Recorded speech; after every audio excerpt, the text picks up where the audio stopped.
Welcome to Khalsa computer. Video को like करें, channel को सब्सक्राइब करें और चैनल पर बने रहें नई अपडेट के लिए। नमस्कार, मेरा नाम रंजीत सिंह। मेरे YouTube चैनल खालसा कंप्यूटर पर आप सभी का स्वागत है। आज हम बात करने वाले हैं ट्रिपल सी का जो फर्स्ट चैप्टर है इंट्रोडक्शन टू द कंप्यूटर, उसके बारे में। पिछले वीडियो में हमने जाना था ट्रिपल सी के सिलेबस के बारे में और आज हम उसे स्टेप बाय स्टेप जानने वाले हैं। तो आज हमारा पहला चैप्टर 1 का पार्ट 1 वीडियो है। इसमें हम डिस्कस करेंगे इंट्रोडक्शन टू द कंप्यूटर के बारे में। तो सबसे पहले हम कंप्यूटर के बारे में जान लेते हैं कि कंप्यूटर किन किन पार्ट्स को मिलाकर बनता है। तो हमें कंप्यूटर बनाने के लिए एक सीपीयू चाहिए, एक मॉनिटर चाहिए, एक कीबोर्ड चाहिए, एक माउस चाहिए। इन सभी चीजों को जब हम व्यवस्थित ढंग से जोड़ देते हैं तो हमारा एक डेस्कटॉप कंप्यूटर तैयार हो जाता है। अब अन्य डिवाइसों की बात करते हैं। जैसे हमें प्रिंट आउट निकालना है तो मुझे प्रिंटर की जरूरत पड़ेगी, म्यूजिक सुनना है तो मुझे स्पीकर की जरूरत पड़ेगी, अगर मुझे माइक रिकॉर्डिंग के लिए चाहिए तो मुझे माइक की जरूरत पड़ेगी। तो इस तरीके से और भी अन्य डिवाइसेस इनपुट आउटपुट में होती हैं जिनकी जरूरत हमें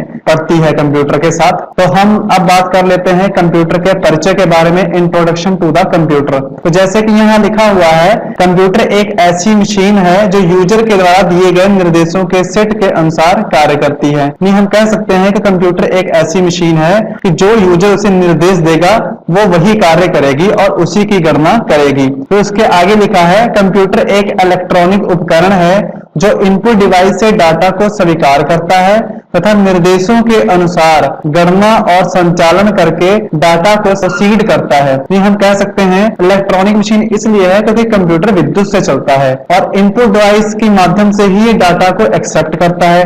जैसे कि हम कुछ लिखना चाहते हैं तो हमें कीबोर्ड की जरूरत पड़ेगी, तो और कीबोर्ड एक इनपुट डिवाइस है। अगर माउस के जरिए से देना है तो माउस भी एक इनपुट डिवाइस है। तो हम कह सकते हैं कि हम कंप्यूटर में अगर किसी डाटा को देना चाहते हैं तो हमें डाटा को देने के लिए एक इनपुट डिवाइस की जरूरत पड़ेगी। हमारे द्वारा जो हमने निर्देश इनपुट में दिए हैं उसे सीपीयू, एएलयू और सीयू के माध्यम से समझने के बाद मेमोरी में उसे सेव करता है, फिर उसे आउटपुट रिजल्ट के तौर पर दिखाता है। जैसे कि यहाँ पर नीचे लिखा गया है कि कंप्यूटर द्वारा प्रोसीड डाटा को आउटपुट डिवाइस के माध्यम से दिखाया जाता है। फिर उसके आगे हम देखते हैं, आजकल कंप्यूटर हमारे जीवन का एक महत्वपूर्ण हिस्सा बन गया है। तो हम आजकल जानते हैं कि हमारे हर क्षेत्र में कंप्यूटर का प्रयोग होने लग गया है। तो कंप्यूटर हमारी जिंदगी के लिए बहुत ही जरूरी एक साधन बन चुका है। कंप्यूटर को हिंदी में संगणक कहा जाता है और कंप्यूटर का जो नाम पड़ा है सबसे पहले तो वो लैटिन भाषा के कंप्यूट शब्द से पड़ा है जिसका अर्थ होता है गणना करना। तो यही आगे चल के कंप्यूटर नाम रख दिया गया। तो अगर हम अपने शब्दों में इसकी एक डिफिनेशन करना चाहते हैं तो हम कह सकते हैं कि कंप्यूटर एक इलेक्ट्रॉनिक डिवाइस है जो हमारे द्वारा दिए गए निर्देशों का पालन करती है और उसे प्रोसीड करके आउटपुट में हमें रिजल्ट प्रस्तुत करके देती है। अब आगे चलते हैं। तो अगला हमारा स्टेप है कंप्यूटर के मुख्य घटक, मेजर कंपोनेंट्स ऑफ कंप्यूटर, जिसमें सबसे पहले आता है सीपीयू, जिसका पूरा नाम है central processing unit. Central processing के अंतर्गत आता है memory unit, input devices, output devices.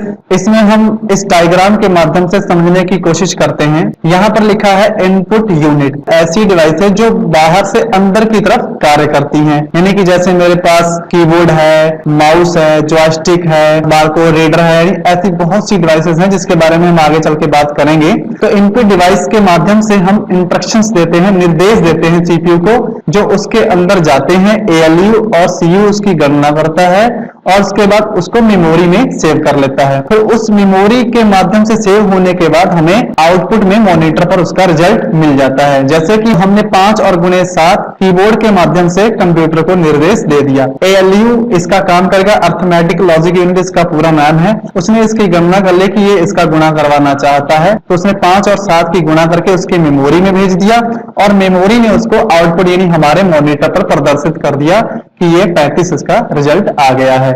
तो इस तरीके से हमारा जो कंप्यूटर है वो वर्क करता है। तो इस डायग्राम से हमें इस तरीके से समझने को मिला है। आगे हम बात करते हैं central processing unit. CPU computer का दिल दिमाग होता है। यह इकाई वास्तव में निर्देशों को निष्पादित एग्जीक्यूट करती है, यानी कि जो भी हम निर्देश देते हैं वो सीपीयू ही समझता है और वही आगे उसे वितरित करके हमें आउटपुट तक रिजल्ट प्रदान करता है। सीपीयू के जो मुख्य भाग हैं उसमें हमारा है कंट्रोल यूनिट, जो हमारे निर्देश जो हम देते हैं उसे वह नियंत्रित करके रखता है। फिर उसके बाद है अर्थमेटिक लॉजिक यूनिट, जो भी हम अंक गणितीय बीज गणितीय वर्क करते हैं उसकी सारी जिम्मेदारी एएलयू के पास होती है, क्योंकि इसका नाम है अर्थमेटिक लॉजिक यूनिट। यह हमारे जितने भी लॉजिक हम अर्थमेटिक यानी अंक गणितीय कार्य करते हैं उसको संभालने का काम इसी के पास होता है। इसको हम विस्तृत में यहाँ जान लेते हैं। तो कंट्रोल यूनिट में लिखा है, कंट्रोल यूनिट इलेक्ट्रॉनिक सिग्नल भेजकर कंप्यूटर के विभिन्न हिस्सों में होने वाले संचालन को नियंत्रित करता है। यानी कि जो भी हम निर्देश सिग्नल देते हैं वो इलेक्ट्रॉनिक तरीके से कंप्यूटर को समझा देता है कि ये क्या कह रहा है, यानी यूजर क्या करवाना चाहता है आपसे। फिर उसके बाद है अर्थमेटिक लॉजिक यूनिट एएलयू। इसका पूरा नाम पूछा जाता है पेपर में, तो ये भी आपको ध्यान देना होगा कि एएलयू का पूरा नाम क्या है, अर्थमेटिक लॉजिक यूनिट। यह कार्यक्रम के निष्पादन के लिए सभी अंकगणितीय और तार्किक गणनाएं करता है। यानी हमने जैसे आपको पीछे भी बताया, एएलयू का काम यह होता है कि जो हम अंकगणितीय कार्य कंप्यूटर से करवाते हैं उसकी जिम्मेदारी जो होती है वो एक भाग जो सीपीयू के अंदर एएलयू है उसका होता है। उसके आगे हम बात करते हैं मेमोरी यूनिट के बारे में। तो मेमोरी एक ऐसा उपकरण है जो कंप्यूटर के डाटा और कार्यक्रमों को संग्रहित यानी स्टोर करता है। यानी जो हम चीज कंप्यूटर को निर्देश देते हैं वो कंप्यूटर अपने पास सुरक्षित रख लेता है ताकि हमें भविष्य में कभी जरूरत पड़े तो हम वहां से उसे उठा सकते हैं। अब मेमोरी के बारे में बात करते हैं। तो मेमोरी दो प्रकार की होती है। पहली मेमोरी हमारी है प्राइमरी मेमोरी, इंटरनल मेमोरी, जिसमें रैम और रोम आता है। फिर हमारे पास है सेकेंडरी मेमोरी जो एक्सटर्नल यानी एक्सिलरी मेमोरी होती है, जिसमें हार्ड डिस्क आती है हमारी। फिर इसके बाद आता है इनपुट डिवाइसेस। इनपुट डिवाइसेस के बारे में बात करते हैं। तो इनपुट डिवाइसेस वह होती हैं जो अंदर की तरफ कार्य करती हैं, यानी कि जो निर्देश हमारे सिस्टम के अंदर लेकर जाती हैं। जैसे कि यहाँ लिखा हुआ है, इस इकाई का प्रयोग यानी इस यूनिट का प्रयोग यूजर द्वारा कंप्यूटर को डाटा देने के लिए किया जाता है। यानी कि जो हम डाटा देना चाहते हैं कंप्यूटर को उसके लिए मुझे इनपुट डिवाइस की जरूरत पड़ेगी। यहाँ उदाहरण में लिखा गया है keyboard, mouse, light pen, microphone, touch screen, joystick. कुछ मुख्य इनपुट डिवाइसों के उदाहरण हमने यहाँ पर दिए हैं आपको, और भी बहुत सी इनपुट डिवाइसेस हैं जो कंप्यूटर में डाटा को इनपुट यानी अंदर निर्देश देने का कार्य करती हैं। इसके बाद हम आउटपुट डिवाइस के बारे में जान लेते हैं।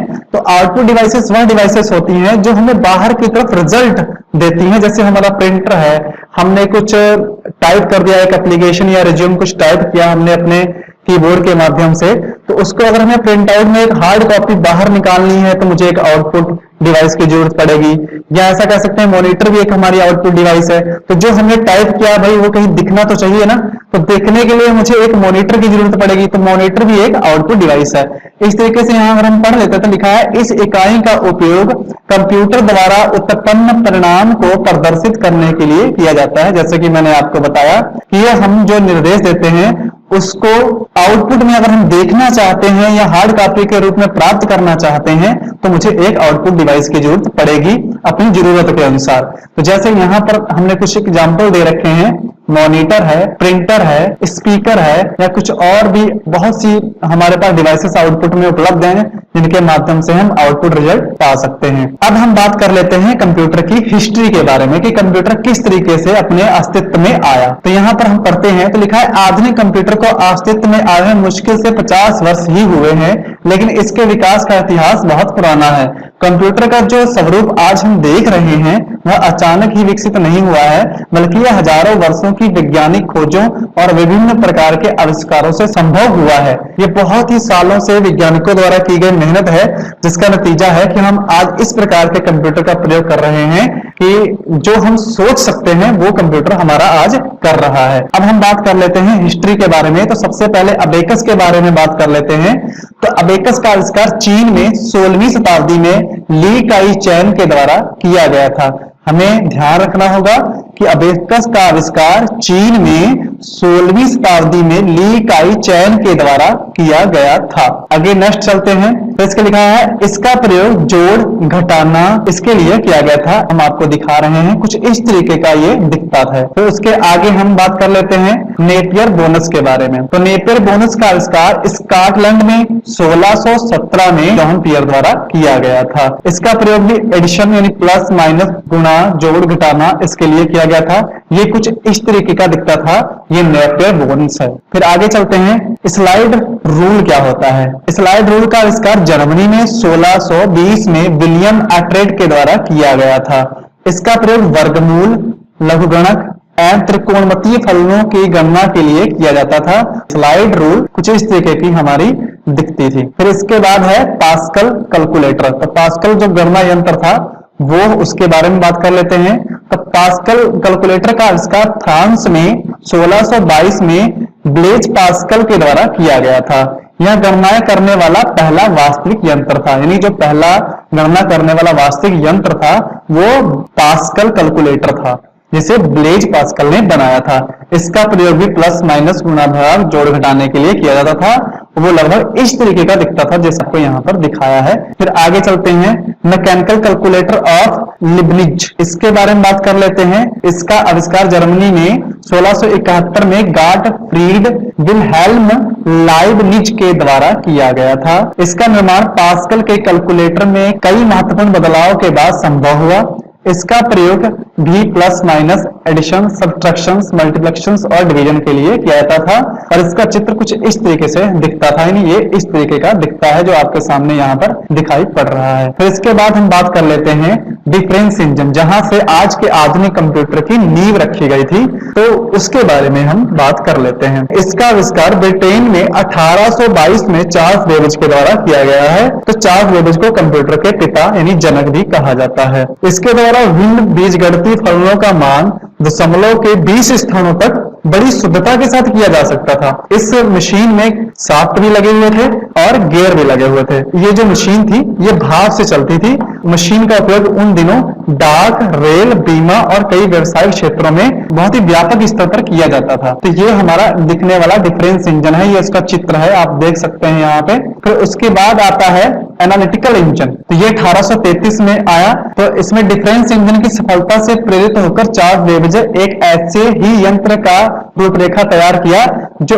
इनपुट, आउटपुट, स्टोरेज और कंट्रोल यूनिट इन सभी से मिलकर बना था। इसके मुख्य 5 भाग थे जिसका प्रारूप आज के कंप्यूटर से काफी हद तक मिलता है। इस मशीन की संरचना अपने आप से संपूर्ण थी। इसमें न केवल अंकगणितीय क्रियाओं को करने की क्षमता थी बल्कि आउटपुट को स्टोर करने का विचार भी इस मशीन में पहली बार प्रस्तुत किया था। आप समझ सकते हैं कि लगभग आज के कंप्यूटर की शुरुआत तब से ही शुरू हो गई थी।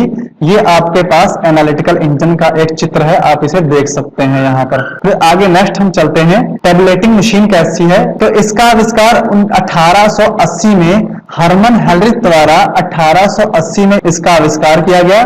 इसमें इंफॉर्मेशन को पंच कार्ड में स्टोर किया जाता है। यानी जैसे आज हार्ड डिस्क में स्टोर हो रहा है या एसएसडी में स्टोर हो रहा है, उस तरीके से इंफॉर्मेशन को स्टोर करने के लिए पंच कार्ड लगाया गया था। तो 1896 में हेनरिच ने टैबुलेटिंग मशीन कंपनी की स्थापना की थी, जिसको 1924 में इंटरनेशनल बिजनेस मशीन यानी आईबीएम कर दिया गया है। तो इसका पूरा नाम यहाँ पर लिखा है इंटरनेशनल बिजनेस मशीन। फिर इसके आगे बात कर लेते हैं मार्क 1 के बारे में। तो इसका आविष्कार 1930 में हार्वर्ड आइकन के द्वारा किया गया था। यह विश्व की पहली इलेक्ट्रोमैकेनिकल कैलकुलेशन मशीन थी, वो मार्क 1 थी। एनआईसी के बारे में, एनआईसी का पूरा नाम है electronic numerical integrator and calculator. ये इसका पूरा नाम है, ये हमें याद कर लेना है। इसका आविष्कार 1946 में जे प्रस्पर एकर्ड एंड जोहन मोसले के द्वारा किया गया था। यह विश्व का पहला इलेक्ट्रॉनिक कंप्यूटर था। यानी पहला जो विश्व का इलेक्ट्रॉनिक कंप्यूटर था वो एनआईसी था। फिर उसके आगे बात कर लेते हैं एडसेक के बारे में। तो एडसेक का पूरा नाम है electronic delay storage automatic calculator. इसका आविष्कार 1949 में मॉरिस वेल्केस ने एडसेक का आविष्कार किया था। अब हम बात कर लेते हैं कंप्यूटर के जनरेशन के बारे में। तो कंप्यूटर किस तरीके से आगे पीढ़ी दर पीढ़ी विकसित हुआ। इसमें जो कंप्यूटर की फर्स्ट जनरेशन है वो 1946 से 1954 तक मानी जाती है। कंप्यूटर की पहली पीढ़ी में वैक्यूम ट्यूब टेक्नोलॉजी का प्रयोग किया गया था। आप ध्यान रखिएगा कि कंप्यूटर की पहली पीढ़ी में वैक्यूम ट्यूब टेक्नोलॉजी का प्रयोग किया गया था। वैक्यूम ट्यूब को 1904 में जॉन एम्ब्रोस फ्लेमिंग ली डिफॉरेस्ट द्वारा विकसित किया गया था। स्टोरेज के लिए चुंबकीय ड्रम और चुंबकीय कोर का उपयोग हुआ था। यानी जैसे आज स्टोरेज के लिए हार्ड डिस्क लगी है, उस तरीके से उस समय चुंबकीय ड्रम और चुंबकीय कोड का प्रयोग किया गया था। कंप्यूटर में इनपुट के लिए पंच कार्ड और पेपर टेप के माध्यम से किया जाता था। आउटपुट को प्रिंट आउट के रूप में प्रदर्शित किया जाता था। इस पीढ़ी के कुछ कंप्यूटरों के नाम इस प्रकार हैं, जैसे ENIAC, EDVAC, UNIVAC first, UNIVAC second, IBM 701, IBM 650। यहाँ पर हम एक चित्र जो देख पा रहे हैं, ये वैक्यूम ट्यूब जो टेक्नोलॉजी पर ये हमारा फर्स्ट जनरेशन चल रहा था, वो कुछ इस तरीके की वैक्यूम ट्यूब दिखती थी जो हमारे सामने यहाँ पर दिखाई पड़ रही है चित्र में। फिर हम बात कर लेते हैं सेकेंड जनरेशन की। तो सेकेंड जनरेशन 1956 से 1963, 1956 से 1963 तक चली। इसमें ट्रांजिस्टर टेक्नोलॉजी का प्रयोग किया गया था। वैक्यूम ट्यूब की जगह पे रिप्लेस कर दिया गया तो ट्रांजिस्टर आ गया। इसका जो आविष्कार था वो विलियम शॉकले ने 1947 में किया था। प्राइमरी मेमोरी जैसे कि रैम है, उसकी जगह पर मैग्नेटिक कोर्स का प्रयोग किया गया था, और सेकेंडरी मेमोरी जैसे कि हार्ड डिस्क, उसकी जगह पर मैग्नेटिक टैप का प्रयोग उस समय हुआ था। कंप्यूटर में इनपुट के लिए पंच कार्ड इसमें भी और पेपर टेप के माध्यम से किया जाता था। फिर आगे हम बात कर लेते हैं यूज। इसमें हाई लेवल लैंग्वेज का प्रयोग किया गया था, जैसे प्रोटॉन 1956 में जो विकसित हुई, एल्गोल जो 1960 में विकसित हुई, कोबोल जो 1960 से 1961 तक चली। ये जो हमारी हाई लेवल लैंग्वेज है, इसका प्रयोग इसमें किया गया था सेकेंड जनरेशन में। इस पीढ़ी के कुछ कंप्यूटर इस प्रकार हैं जो यहाँ पर लिखे हुए हैं। IBM 1620, IBM 1401, IBM 7094, CDC 1604, CDC 3600, UNIVAC 1108। ये कुछ नंबर हैं यहाँ पर कंप्यूटर के दिए हुए जो उस समय चलते थे सेकेंड जनरेशन के पीढ़ी में। और हम इसका एक चित्र यहाँ पर देख लेते हैं कि ट्रांजिस्टर कैसा दिखता है। तो ट्रांजिस्टर इस तरीके का दिखता है। फिर आगे बात कर लेते हैं थर्ड जनरेशन के बारे में। 1964 से 1971 तक मानी जाती है थर्ड जनरेशन। इसमें IC का प्रयोग किया गया था जिसका पूरा नाम है इंटीग्रेटेड सर्किट। इसका आविष्कार जो था वो जैक किल्बी ने 1962 में किया था। इसमें प्राइमरी मेमोरी के तौर पर मैग्नेटिक कोर्स का प्रयोग किया गया था और उसके सेकेंडरी मेमोरी के तौर पर मैग्नेटिक डिस्क का प्रयोग किया गया था। कंप्यूटर में इनपुट के लिए कीबोर्ड और माउस का प्रयोग होने लग गया था थर्ड जनरेशन में। उसके बाद आउटपुट को प्रदर्शित करने के लिए मॉनिटर का प्रयोग किया जाता था, जैसे कि वहां पर प्रिंट आउट का प्रयोग किया जाता था, लेकिन यहाँ पर मॉनिटर का प्रयोग थर्ड जनरेशन में होने लग गया था। इसमें भी हाई लेवल लैंग्वेज प्रोटॉन्स, एल्गोल्स और कोबोल्स और बेसिक भाषा का प्रयोग होने लग गया था थर्ड जनरेशन में। इस पीढ़ी के कुछ कंप्यूटरों के नाम अगर हम बात कर लें तो IBM 360 सीरीज और हनीवेल की 6000 सीरीज और PDP की पर्सनल डाटा प्रोसेसर का पूरा नाम है, और TDC की 316 और IC कुछ इस तरीके की दिखती है जो यहाँ पर आपको चित्र द्वारा दिखाई गई है। फोर्थ जनरेशन के बारे में बात कर लेते हैं। तो फोर्थ जनरेशन 1971 से 1980 तक चली। तो इसमें जो था LSI लार्ज स्केल इंटीग्रेशंस और वेरी लार्ज स्केल इंटीग्रेशन तकनीक का प्रयोग किया गया। LSI का पूरा नाम पूछा जा सकता है लार्ज स्केल इंटीग्रेशंस, और VLSI का पूरा नाम भी वेरी लार्ज स्केल इंटीग्रेशंस। तो इस तरीके से इस टेक्नोलॉजी का प्रयोग किया गया। इसमें फोर्थ जनरेशन में MS-DOS डिस्क ऑपरेटिंग सिस्टम का प्रयोग होने लग गया। इसमें उच्च स्तरीय भाषाओं के रूप में अगर हम जाने तो C और C++ का प्रयोग इसमें होने लग गया था। ग्राफिकल यूजर इंटरफेस टेक्नोलॉजी का भी प्रयोग है, यानी इसमें भी मॉनिटर का प्रयोग होने लग चुका था कि हम ग्राफिक के तौर पर अपने जो भी इंस्ट्रक्शन हम देते थे उसे मॉनिटर पर देख सकते थे फोर्थ जनरेशन में। फिर आगे बात कर लेते हैं। इस पीढ़ी के कुछ कंप्यूटर के नाम इस प्रकार हैं। तो वो है IBM 4341, DEC 10, स्टार 1000, PUP 11, और इसकी जनरेशन 1971 से 1980 तक चली और इसमें LSI और VLSI का तकनीक का प्रयोग किया गया। अब हम बात कर लेते हैं फिफ्थ जनरेशन के बारे में जो 1980 से कंटिन्यू चल रही है अभी भी। इसमें ULSI ultra large scale integrations AI का उपयोग किया जा रहा है। इस अवधि के दौरान 64 बिट माइक्रो प्रोसेसर विकसित हुए, यानी सबसे पहले जब 64 बिट के माइक्रो प्रोसेसर सामने आए तो वो फिफ्थ जनरेशन में 1980 के बाद ही हमारे सामने आए। इसमें हाई लेवल लैंग्वेज का प्रयोग किया गया था और नेचुरल लैंग्वेज प्रोसेसिंग का भी उपयोग इसमें किया गया था। इसके आगे हम बात कर लेते हैं। इस पीढ़ी के कुछ कंप्यूटर के उदाहरण इस प्रकार हैं, जैसे डेस्कटॉप, लैपटॉप, नोटबुक, अल्ट्राबुक और क्रोमबुक। तो इस तरीके से हम कह सकते हैं कि ये हमारे जो इस समय हम जो यूज कर रहे हैं वो फिफ्थ जनरेशन के ही कंप्यूटर हैं जो हम यूज कर रहे हैं। अब हम बात कर लेते हैं कंप्यूटर प्रणाली के लक्षण कैरेक्टराइज ऑफ कंप्यूटर सिस्टम। तो कंप्यूटर की कुछ विशेषताएं हैं जिसके बारे में हम अब डिस्कस करने जा रहे हैं। तो सबसे पहली जो कंप्यूटर की विशेषता है वो है स्पीड, गति। तो गति के बारे में जानते हैं। तो कंप्यूटर एक सेकंड में लाखों गणनाएं करने में सक्षम है। वर्तमान समय में कंप्यूटर नैनो सेकंड यानी कि 10 की घात -9 सेकंड में भी गणनाएं कर सकता है। यानी कंप्यूटर बहुत बड़ी बड़ी गणनाएं कुछ ही नैनो सेकंड में करके दे सकता है। कंप्यूटर की क्लॉक स्पीड जो होती है वो MHz मेगा हर्ट्ज में मापी जाती है या गीगा हर्ट्ज GHz में मापते हैं और हमें गणनाएं करने में काफी समय लगता है। तो इसलिए कंप्यूटर की स्पीड हमसे कहीं गुना ज्यादा है। एक्यूरेसी, शुद्धता की बात कर लेते हैं। तो कंप्यूटर कठिन से कठिन कार्य को बिना किसी त्रुटि के परिणाम निकाल देता है। यानी कि हम अगर किसी काम को करते हैं तो शायद हमसे कोई त्रुटि हो जाए, लेकिन कंप्यूटर अपने कार्य में कोई त्रुटि नहीं करता है। फिर आगे देखते हैं, गणना के दौरान अगर कोई गलती पाई जाती है तो वह डाटा प्रोग्राम में मानवीय गलतियों के कारण होता है। यानी कि अगर कंप्यूटर कोई गलती कर रहा है तो वो कंप्यूटर गलती नहीं कर रहा है, वो यूजर द्वारा या प्रोग्राम द्वारा गलती की गई है, प्रोग्रामिंग के दौरान गलती हुई है, इसलिए कंप्यूटर का वो जो रिजल्ट है वो गलत आ रहा है। कंप्यूटर कोई भी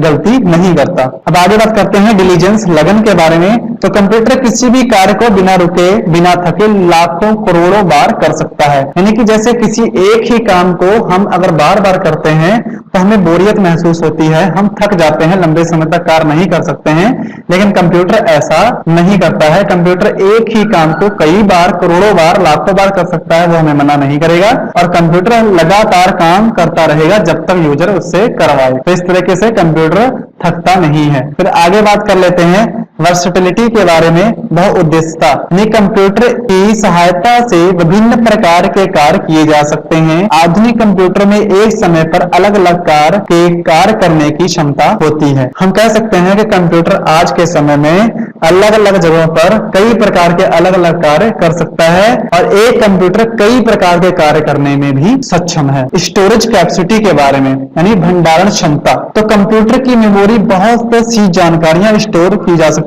हैं जिनका भविष्य में उपयोग किया जा सकता है। यानी कंप्यूटर की जो hard disk secondary storage memory है उसमें बहुत सा डाटा हम स्टोर करके रख सकते हैं ताकि वह हमें भविष्य में मिल सके और उससे हम अपना कभी कोई काम निकालना चाहें तो निकाल सकते हैं। जैसे कि हम कोई भी डॉक्यूमेंट, म्यूजिक, मूवीज अपने हार्ड डिस्क में रख लेते हैं। गोपनीयता, सिक्योरिटी के बारे में। तो कंप्यूटर में पासवर्ड का उपयोग करके हम अपने डाटा को सुरक्षित रख सकते हैं। इस तरीके से कंप्यूटर के लॉगिन में भी हम पासवर्ड डाल सकते हैं ताकि हमारे द्वारा ही उस कंप्यूटर का प्रयोग पासवर्ड डाल के किया जा सके, जिससे वह डाटा भी सुरक्षित रहे। फिर आगे बात कर लेते हैं बेसिक एप्लीकेशंस ऑफ कंप्यूटर। तो हम यहाँ देखते हैं बेसिक एप्लीकेशंस ऑफ कंप्यूटर के अंतर्गत कंप्यूटर का उपयोग विभिन्न क्षेत्रों में किया जाता है लेकिन सीमित नहीं है। इस जैसे एजुकेशन के क्षेत्र पर भी कंप्यूटर का प्रयोग हो रहा है, कम्युनिकेशन संचार माध्यम में भी कंप्यूटर का प्रयोग हो रहा है, बैंकों में भी कंप्यूटर का प्रयोग हो रहा है, मेडिकल में भी हो रहा है और वैज्ञानिक भी इसका प्रयोग कर रहे हैं। और इसके आगे चलते हैं तो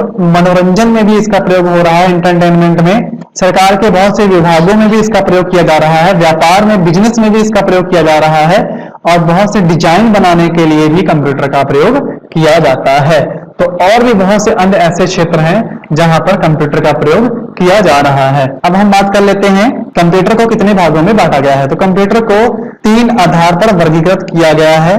पहला है अनुप्रयोग के आधार पर, यानी कि कार्य के, यानी एप्लीकेशन के आधार पर, आकार के आधार पर यानी साइज के आधार पर, उद्देश्य के आधार पर यानी पर्पस के आधार पर। ठीक है, फिर आगे हम इस डायग्राम में समझने की कोशिश करेंगे। तो क्लासिफिकेशन ऑफ कंप्यूटर में जो कार्य के आधार पर है, यानी अनुप्रयोग के आधार पर है, इसमें 3 कंप्यूटर हमारे सामने हैं, analogue computer, digital computer, hybrid computer. ये हमारे 3 कंप्यूटर कार्य के आधार पर यानी एप्लीकेशन के आधार पर आते हैं। फिर आकार के आधार पर बात करें तो micro computer, mini computer, main frame computer और सुपर कंप्यूटर, ये हमारे 4 कंप्यूटर आकार के आधार पर आते हैं। फिर उद्देश्य के आधार पर बात करें तो हमारे पास जनरल पर्पस कंप्यूटर और स्पेशल पर्पस कंप्यूटर पर के आधार पर 2 कंप्यूटर हमारे सामने आते हैं। अब हम कार्य के आधार पर बात कर लेते हैं। एनालॉग कंप्यूटर वह कंप्यूटर होते हैं जो भौतिक मात्राओं, फिजिकल क्वांटिटीज जैसे दाब, प्रेशर, तापमान, टेम्परेचर, लंबाई, लेंथ,